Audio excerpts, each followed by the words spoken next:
Hello, welcome to A VO's Journey. My name is Anthony Pica. This show is all about helping the new and upcoming voiceover artists grow their business, sidestep all the crazy things that I seem to step on. It's great to see everybody. Today is the 8th of January. I hope you had a wonderful week. We had a fantastic week at A VO's Journey Elite Academy this first couple of days of 2024, and we're looking forward to a bunch of more wonderful weeks and months helping voice actors. So if you are looking for to grow your voiceover business and you want to find a place that's going to really help you with that, check out the link below to A VO's Journey Elite Academy. We really would love to have you. So let's go into talking about today, just so you understand. What I'm doing this year is we go through in A VO's Journey Elite Academy a progression, and that progression kind of takes you from beginner to kind of intermediate and then to advanced levels. And as we go through that progression every week, right, we focus on a certain thing that helps you go to that next stage and that next stage. So you always know what you're working on, where you're going to, and this is very helpful. So for these videos and everything, we're going to kind of stay in that theme. All right. And this week, we start out with ACX and audiobooks. All right. And today we're going to talk about something really important with audiobooks, and we will be talking about a variety of different things this week having to do with audiobooks and how you can be a better narrator with that. The thing we're talking about today is something that I screwed up so much when I was just starting, is paying attention to correct pronunciation. So when I first started, I got this book deal. And it was to do The Great Gatsby, right? A company contacted me. They were, redoing it because it's in the public domain. And I was super thrilled. And I got the book and I narrated it. And I did not, and I know, but I did not focus on the pronunciation. And I put it through, and the people who hired me did not either. So when that came out and, was getting all these reviews, people liked my performance, but they hated that I did not pronounce some things correctly.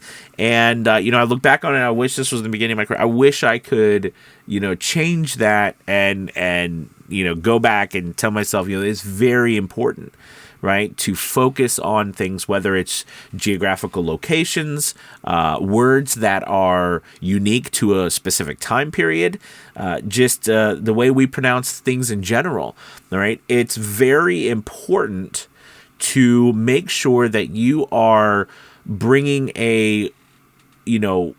putting your best foot forward and putting the piece that you're, and the writer, right, the author, putting that best, their best interest in mind too while you're narrating something, especially in my case, in this particular situation, especially, a book like The Great Gatsby, right?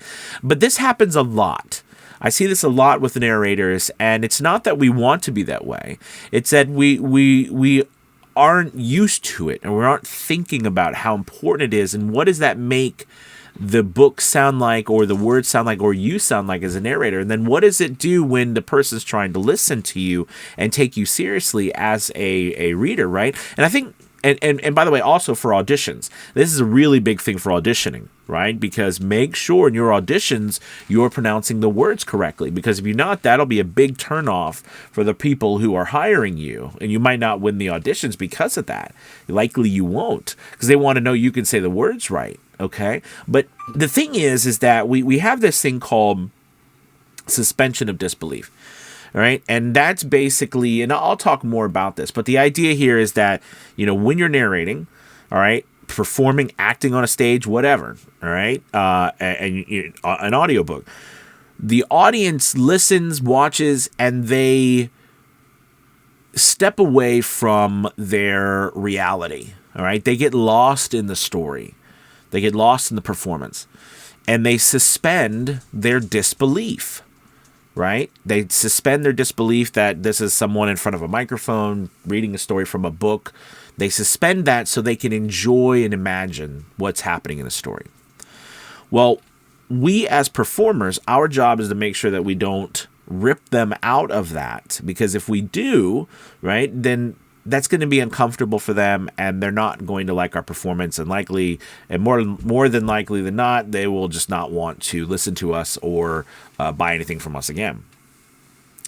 One ways we could do that, right, is we pronounce a word wrong as they're listening, and we're like, that's not right. Do you see what I mean? And that has nothing to do with the story.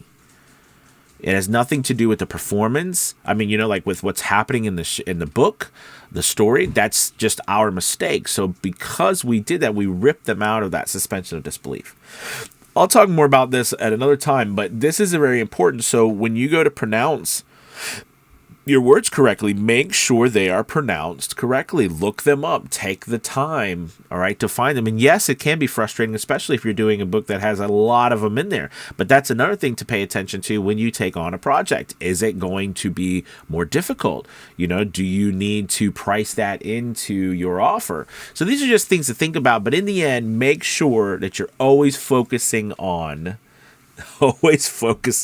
pronouncing the words correctly. All right, you guys, thank you so much for watching. Make sure you check out VO's Journey Elite Academy this week. We're diving into audiobooks and ACX. Got a really exciting week for you. Check out the link below to give us a shot. All right, I'll talk to you guys later. Bye-bye.